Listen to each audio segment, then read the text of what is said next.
welcome to the CILT monthly event. John is a retired highway track engineer, well known in the cycling world. He was technical lead at the TfL's Cycling Centre of Excellence, working on projects such as the London Cycling Network, and made a significant contribution to the London Cycle Design Standards. So without any further ado, John, the floor is yours. Hello, yes. Segregation, this is always a very hot topic. And I suppose one needs to look at, do road conditions and user groups need it, or want it? And need is a difficult point. But you know, where are you? And say, looking at country road, 40 limit, I wouldn't want to be cycling along there unless I was doing 30 mile an hour, which I probably wouldn't as it's flat. So that might be an appropriate place to have a shared use path. Rather narrow, they could have made a far better job of it, but it might actually get people on a quiet road, a quiet footway, where there are hardly ever any pedestrians and hardly ever cyclists, but actually makes a link. We've got this more complicated issue, option, shared space. A shared space can come in all sorts of forms. This is Exhibition Road in Kensington and Chelsea, south of Hyde Park. Whole road width can be used by various road users. Then we've got this. Go Dutch in London. There's been a campaign for at least 2 years now with cyclist deaths in London, and it was normally between 10 or 20 a year. The London Cycle campaign became very active and very good at getting people out on the streets whenever there was a death. So a number of routes were looked at. This one was part of it. This is Victoria Embankment, if you know it. Dual carriageway road, going through from the City of London down there, right down to Westminster, and the House of Commons this way. And this is the scheme, which has now been approved by Boris and TfL Council. This is going in, starting work this year. As you can see, they've removed one lane of the dual carriageway, one half of the dual carriageway, 2 lanes, to put in a cycle track going underneath it. They've removed one slipway, which is a 2-way cycle track coming down from the bridge. So the traffic, that slip road, the up slip road becomes a 2-way road for motor vehicles. So this road goes sort of right the way through to Westminster, then it's going to go through Parliament Square. There's going to be cycle track to Parliament Square, up through. And there's talk about taking a couple of lanes off the Westway, elevated flyover, so that a route can go through there. So a lot of big thinking going on in London, and in terms of segregation, because secondary primary riding positions have been part of bikeability cycle training for some years. But this is to try and think about what these cycling positions are and how you actually design a road. And we're not just talking about cycle lanes or specific cycle infrastructure. We're talking about ordinary roads that motorists use. How can we actually make those roads, many which are out there at the moment already, how can we make them more suitable for cyclists? Going on to lane widths, very important subject. I'll go on about this for months. Those lane widths are crucial to safe and comfortable cycling. So lots of lane widths issues, and they happen out there as well. This is my favourite picture. This is not a distortion. This is a scheme that I tumbled upon in Barking, East London, with quite narrow lanes. Doesn't conform to any standards or guidance at all. The person who put it in was very well intentioned. And it worked in terms of that used to be a collision problem area for cyclists. there were three collisions over the 3-year period involving cyclists. Next 3 years, nothing at all. In terms of things that are done deliberately now, is this omitting centreline markings. This is Henley Road. It's been done in a few places. Wiltshire County Council started it off by doing quite a lot of it. It seems to work all right. I'm not sure, probably we're told what this width is in the middle, but it's probably about 6 metres. And sort of these are probably 1.2, if not 1.5 metre cycle lanes. Could do with a few more markings in them to make it clear. It seems to work. One thing I would have liked to have seen on some of these schemes is before and after studies. How have these actually affected driver behaviour? Can we get some speed tubes down to measure the speed? Because I bet traffic speed along this road was about 10 miles an hour slower than it was before those markings were put down. And I suspect we're probably about 5 miles an hour slower on this road. Traffic calming, road humps, tables and entry treatments. We've got lots of good ones in some locations around. We can do an awful lot more. TfL did a study of entry treatment tables. That's just into a side road. All of the entry treatments were in London, this was, 1,500 of them, and they found out that, totally by coincidence, because they were looking for other things, that cyclists came off best, and there was a 30% overall reduction in cyclist accidents at side roads because of entry treatments. We'll get on to a bit more about that later. Sinusoidal humps, next slide. Remove unnecessary carriageway width. That's written into lots of this guidance wherever you're looking at a junction, a link. Look at, is there any spare carriageway space there? Because normally all that does is encourage motorists to go faster. Again, we get on that with junctions. Road texture surface. There are things we can do in terms of the traffic calming issue. We talk about traffic calming. Quite difficult to design good schemes that slow traffic.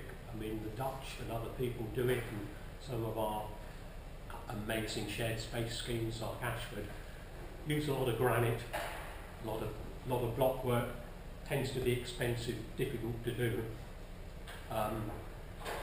Some more experimentation needed to try and get that right.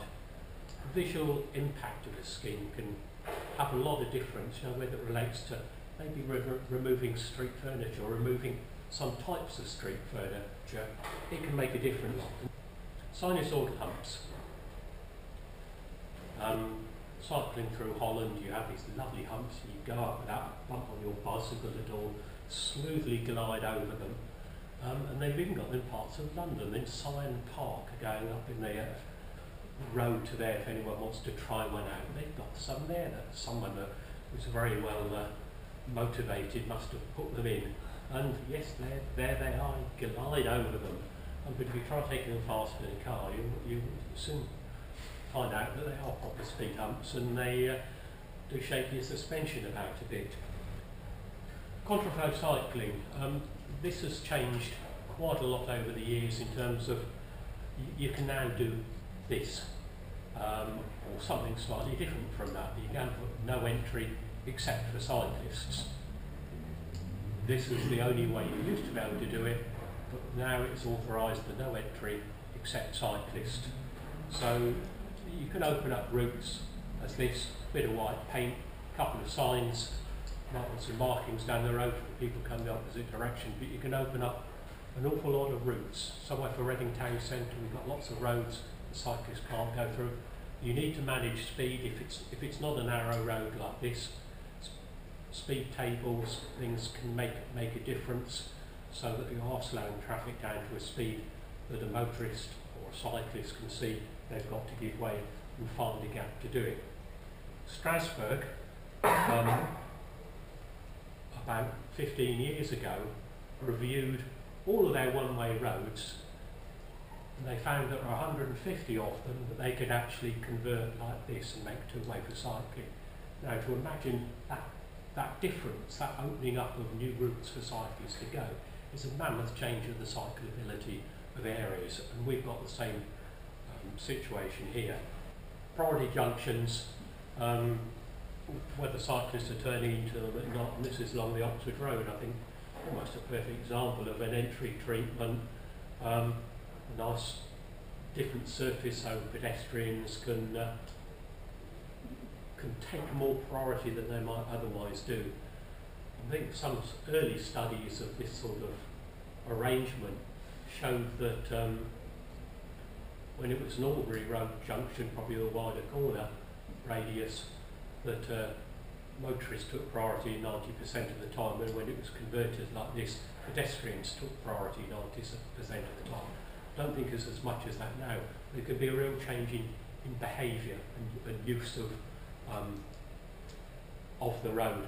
As far as cyclists are concerned, yes, they might have to slow down a little bit going around the corner, but in terms of said earlier, 30% reduction in cycle accidents can't be sniffed at. Why is that? Why are so many collisions happening? And so what the problem is that motorists will come along here, the white BMW or something, whip past a cyclist, bang their brakes on and turn into the side road. Having a tight corner and a hump, they're going to go do it more slowly. So it cuts out a lot of that speeding into corners and cutting cyclists up. Just looking at the sort of the details of it in terms of the danger zone going across there as well, when a cyclist is going straight across here, by changing the radii from bringing it down from 10, which we were all encouraged to do. When I was designing schemes in Reading, down to 3 metres or less, we can reduce this danger zone by half. We can make major differences in terms of that position of danger that cyclists in when motorists can cut round, as well as actually the speed that they go around the corner. So there's quite a lot that we can do in thinking about these wins and say are more beneficial to pedestrians even than cyclists. Traffic signals and ASLs, quite a lot of changes there. You can do these things called gate entries. You don't have to put a cycle lane in, but if you can put a cycle lane in, it is probably preferable. Other things we do, pre-signals, the separate signal, it's a traffic signal and a cycle signal. The only way you could do it, this is a roundabout, I think, in London, you had to put a separate signal.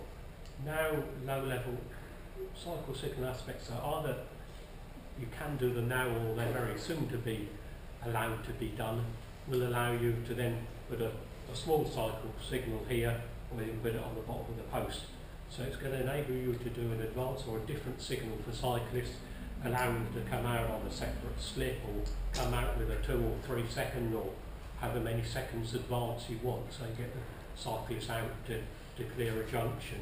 Names across junctions, I mean this has been done for quite a few years now, putting a lane across at a traffic signal junction. DFT said to start, oh that's illegal, can't do that, no, not allowed to use these markings here, or no. So we put them in and tried it and got some video surveys done of it and showed that the thing worked. And in a junction like this, when you've got lots of motor traffic, a very wide junction, shows you where you should be. Roundabouts, try and get people to reduce speed, that's the most crucial thing. That can be in a number of ways. We've got raised tables that can be put in conjunction with a mini roundabout at the crossing. That makes a lot of difference. Put cycle lanes in, that can make a difference if you do it the right way. This is a magic roundabout in York. But there are things that you can do. Reduce the number of lanes. Do you really need the number of lanes that there are? I'm in the middle of a roundabout to see why have you got 2 lanes there? That's just encouraging me to try and overtake someone who I should be following rather than overtaking.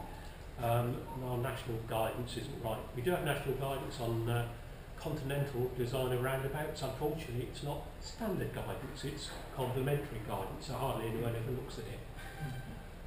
Collaborate lane uses and add spiral markings. This can make a lot of use of help and assistance to cyclists. And if motorists are behaving themselves and have got lane discipline, then it makes it easy for cyclists to go along with that lane discipline and follow that and work. So, spiral markings.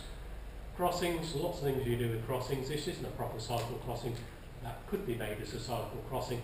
You've got to set it back properly from the junction and raise it with markings. You can have a zebra crossing. This is in edge of Hyde Park. 4,000 cyclists a day that take that zebra crossing. No collisions.